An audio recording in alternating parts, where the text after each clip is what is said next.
ராணிப்பேட்டை மாவட்டத்தில் நமது லட்சியம் வளர்ச்சியடைந்த பாரத யாத்திரை விழிப்புணர்வு மூலம் மத்திய அரசின் சாதனைகள் தெரிந்து கொள்வதாக மாவட்ட முன்னோடி வங்கி மேலாளர் ராம்ஜிகுமார் தெரிவிக்கிறார்.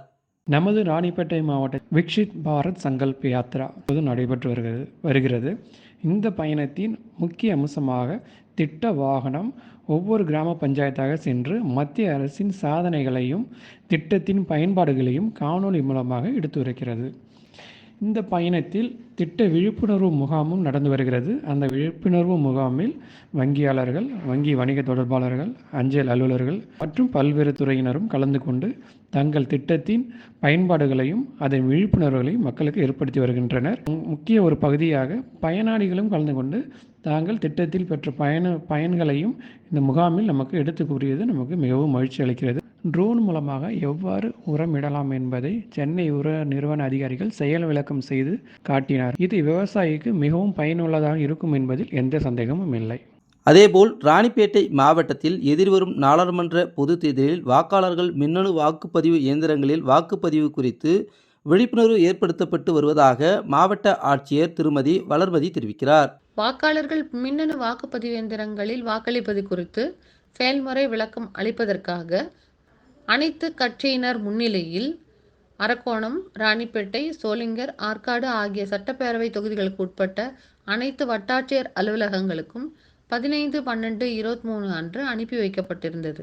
அனுப்பி வைக்கப்பட்ட வாக்குப்பதிவு இயந்திரங்களின் செயல்முறை விளக்கம் இன்று முதல் அனைத்து வட்டாட்சியர் அலுவலகங்களிலும் மாவட்ட ஆட்சித்தலைவர் அலுவலகத்திலும் நடைபெற உள்ளது. இதில் பொதுமக்கள் வாக்குப்பதிவு இயந்திரங்களில் வாக்குப்பதிவு செய்வது குறித்து தங்களுடைய சந்தேகங்களை நிவர்த்தி செய்து கொள்ளலாம். பொதுமக்களுக்கு விழிப்புணர்வு ஏற்படுத்தவே இந்த பணி மேற்கொள்ளப்பட்டுள்ளது. புதிய வாக்காளர்கள் பெயர்களை பட்டியலில் சேர்ப்பது குறித்தும், இறந்த மற்றும் இடம்பெயர்ந்த வாக்காளர்கள் பட்டியலிலிருந்து நீக்குவது குறித்த விண்ணப்பங்களையும் அந்தந்த வட்டாட்சியர் அலுவலகங்களுக்கும் அளித்து உங்களுடைய தொகுதிக்கு உட்பட்ட வாக்காளர் பட்டியலை முழுமையான வாக்காளர் பட்டியலாக தயார் செய்ய அனைத்து மக்களும் ஒத்துழைக்க வேண்டும் என அன்புடன் கேட்டுக்கொள்கிறேன். ராணிப்பேட்டை மாவட்டத்தில் உள்ள சோளிங்கர், ஆற்காடு, கலவை ஆகிய பகுதிகளில் வருவாய்த்துறை சார்பில் சிறப்பு பட்டா வழங்கும் முகாம் மாவட்ட ஆட்சியர் வளர்மதி தலைமையில் நடைபெற்றது. இந்த நிகழ்ச்சியில் சிறப்பு அழைப்பாளராக கைத்தறி மற்றும் துணிநூல்துறை அமைச்சர் ஆர் காந்தி கலந்து கொண்டு 24,33,00,000 மதிப்பீட்டில் 3,502 பயனாளிகளுக்கு இலவச வீட்டுமனை பட்டாக்களை வழங்கினார். மேலும் இந்நிகழ்ச்சியில் பேசிய அமைச்சர் ஆர் காந்தி, நீண்ட ஆண்டுகளாக பட்டா இல்லாமல் வாழ்ந்து வந்த மக்களுக்கு பட்டா வழங்கும் வகையில் இதுபோன்ற மாவட்டம் முழுவதும் முகாம்கள் நடத்தப்பட்டு ஏழை எளிய மக்களுக்கு பட்டா வழங்கப்பட்டு வருகிறது எனவும், இதுபோன்ற முகாம்களில் ஏழை எளிய மக்கள் எளிதாக பட்டா திருத்தம், பட்டா உட்பிரிவு திருத்தம் உள்ளிட்ட பல்வேறு திருத்தங்களை பொதுமக்கள் பயன்படுத்தி வருகின்றனர் என தெரிவித்தார். மேலும் தமிழக அரசு எண்ணற்ற திட்டங்களின் மூலம் மக்களுக்கு சேவை செய்து வருவதாக பேசினார்.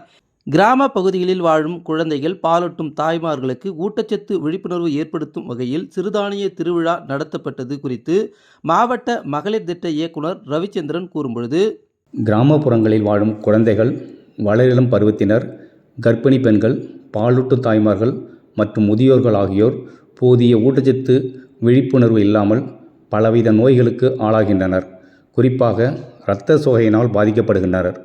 இவர்களின் நலனை மேம்படுத்தும் நோக்கத்தில் கூடுகை மற்றும் கூட்டாண்மை மற்றும் ஒருங்கிணைப்பு பிரிவின் மூலம் உணவு, ஊட்டச்சத்து, உடல்நலம், தன் சுத்தம் மற்றும் சுகாதாரம் பேணுதல் திட்டத்தின் மூலம் இரத்த சோகை இல்லாத கிராமம் குறித்து சிறப்பு பிரச்சாரம் மற்றும் சிறுதானியங்கள் மற்றும் பாரம்பரிய உணவு திருவிழா மாவட்டத்தில் உள்ள அனைத்து ஊராட்சிகளிலும் சிறுதானிய உணவு திருவிழா நடத்தப்பட்டது. மாவட்ட அளவில் சிறுதானியம், பாரம்பரிய உணவு மற்றும் ஊட்டச்சத்து குறித்து முறையாக பின்பற்றி மேலும் சிறப்பாக நடத்தி மக்களிடையே இரத்த சோகை இல்லாத குடும்பங்கள், கிராமங்களை உருவாக்கவும் மற்றும் உணவு ஊட்டச்சத்து குறித்து விழிப்புணர்வு ஏற்படுத்தவும் மாவட்ட ஆட்சியர் அவர்களால் அறிவுரை வழங்கப்பட்டது. வானொலி செய்திகளுக்காக ராணிப்பேட்டையிலிருந்து மா. சுமன்.